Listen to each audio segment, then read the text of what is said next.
Barangay Love Stories. Love Stories.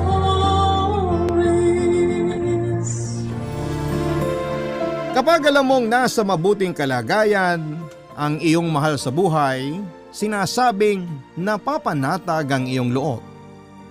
Pero sa damdamin masasabing panatag ang loob kung kayo ay may tiwala sa isa't isa. Ikaw kabarangay, gaano ka kapanatag ang loob mo kapag hindi kayo magkasama ng minamahal mo?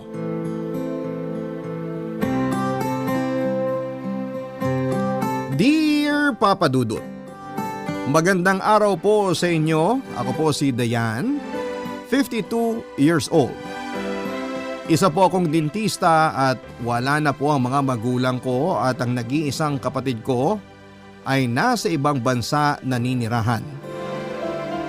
Wala